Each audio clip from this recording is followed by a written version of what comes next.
आज हम आप लोगों को फ्लोएम ऊतक के बारे में बताने जा रहे हैं, जो कि आपका जो वर्कशीट 49 है उसी को एक्सप्लेन कर रहे हैं। फ्लोएम एक जटिल ऊतक होता है और इसका मुख्य कार्य जो है, जो भी पादप में बढ़ने वाले भोज्य पदार्थ होते हैं उसे जो है पौधों को अलग अलग भागों तक पहुंचाने का कार्य फ्लोएम करता है। और इसमें इस कार्य को करने के लिए इसकी 4 मुख्य प्रकार की कोशिकाएं होती हैं, जिसमें चालनी नलिकाएं, साथी कोशिकाएं, फ्लोएम पैरेन्काइमा और फ्लोएम रेसे।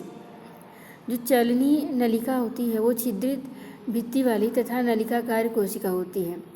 चलनी नलिका के साथ साथ कोशिकाएं संलग्न होती हैं, जिनमें केंद्रक और कोशिकांग होते हैं। फ्लोएम रेसों को छोड़कर फ्लोएम की अन्य सभी कोशिकाएं जीवित होती हैं। जैसे कि हमने पैरेन्काइमा में पढ़ा था कि पैरेन्काइमा में सिर्फ जाइलम में सिर्फ पैरेन्काइमा कोशिका जो है जीवित होती है, बाकी 3 कोशिकाएं जो होती हैं मृत होती हैं। लेकिन फ्लोएम में सिर्फ जो फाइबर कोशिका है वो मृत होती है, बाकी 3 कोशिकाएं जीवित होती हैं। तो फ्लोएम का मुख्य कार्य क्या है? फ्लोएम पत्ती में बने भोजन को विभिन्न अंगों तक पहुंचाने का कार्य करता है। फ्लोएम ऊतक जाइलम के समान पदार्थों को कोशिकाओं में दोनों दिशाओं में गति करा सकते हैं। अब हम इसमें पूछे गए प्रश्नों के बारे में हम डिस्कस करेंगे। जैसे पहला प्रश्न आपका पूछा गया कि फ्लोएम ऊतक के संगठकों का नाम लिखिए। तो फ्लोएम ऊतक के संगठक हैं चालनी नलिका, साथी कोशिका, फ्लोएम पैरेन्काइमा, फ्लोएम रेसे। दूसरा प्रश्न है आपका जाइलम और फ्लोएम में क्या अंतर है?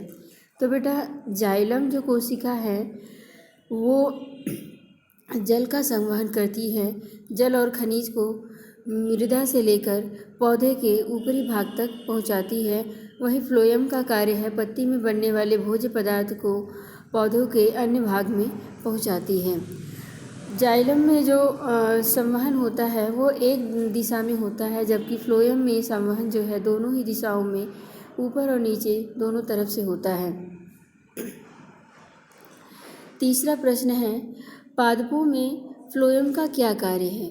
तो अभी जैसे मैंने बताया कि फ्लोएम जो है भोजन को पौधे के विभिन्न भागों तक पहुंचाते हैं, इस तरह भोजन का स्थानांतरण करते हैं। दूसरा, फ्लोएम ऊतक जाइलम ऊतक के समान पदार्थों को कोशिकाओं में दोनों दिशाओं में गति करा सकते हैं। अब आपका चौथा प्रश्न है भोजन में पादप में भोजन का स्थानांतरण क्यों जरूरी है, समझाइए। कि पादप में जैसे हमारे शरीर में जो न्यूट्रिएंट्स होते हैं वो हमारे ब्लड के साथ सर्कुलेट करते हुए हर कोशिका तक पहुंचते हैं, उसी प्रकार पौधों में ये भोज्य पदार्थ जो न्यूट्रिएंट्स हैं उनके हर कोशिका के विकास के लिए हर कोशिका तक पहुंचना आवश्यक होता है, इसलिए इनका हस्तांतरण किया जाता है। पांचवा प्रश्न है फ्लोएम ऊतक को जटिल अस्थायी ऊतक क्यों कहते हैं? क्योंकि फ्लोएम ऊतक जो है अलग अलग तरह की कोशिकाओं से मिलकर बना है और यह अस्थायी इसलिए है क्योंकि इसमें जो है कोशिका विभाजन की क्षमता नहीं होती।